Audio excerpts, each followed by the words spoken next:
शौहर को चाहिए बीवी की तारीफ से ज्यादा उसका एहसास करे, और एक बीवी के लिए ये एहसास किसी नेमत से कम नहीं होता कि कोई मेरी फिक्र करने वाला भी है।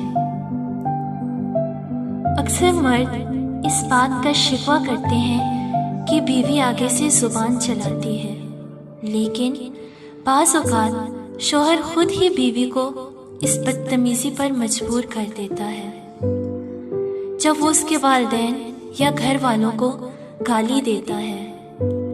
एक औरत अपनी ज़ात के बारे में सब कुछ सुन सकती है, बर्दाश्त कर लेती है, लेकिन जब उसके वालिदैन या घर वालों को गाली दी जाए तो वो आगे से बोलने पर मजबूर हो जाती है।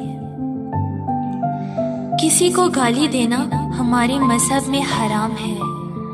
अगर आज आप किसी की बहन बेटी को गाली देंगे तो कल आपकी बहन बेटी को भी गालियां सुननी पड़ेंगी। फिर बर्दाश्त करिएगा, क्योंकि ये दुनिया मकाफात अमल है, जैसा करोगे वैसा ही पाओगे। बीवी की भी इज्जत नफ्स होती है। बीवी को नसीहत करनी है तो तन्हाई में करो, और अगर तारीफ करनी है तो सबके सामने करो।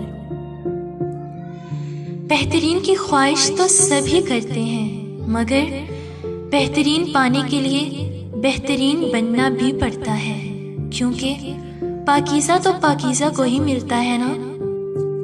अगर आप खुद पाक होगे तो आपको अपना जीवन साथी भी पाक ही मिलेगा, क्योंकि अल्लाह पाक ने खुद इरशाद फरमाया, सूरह नूर आयत नंबर 26, खबीस औरतें खबीस मर्दों के लिए हैं और खबीस मर्द खबीस औरतों के लिए हैं।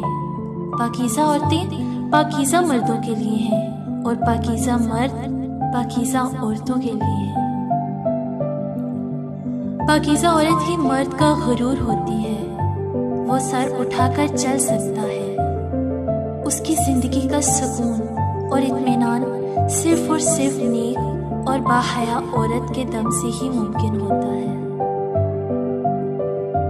मर्द अगर औरत को रोकता है, टोकता है, तो इसका मतलब ये नहीं कि वो शक करता है या फिर उस पर एतबार नहीं करता, बल्कि वो उसे अपनी इज्जत समझता है और उसका ख्याल खुद से भी ज्यादा रखता है। ऐसी औरत दुनिया की सबसे खुशकिस्मत औरत है।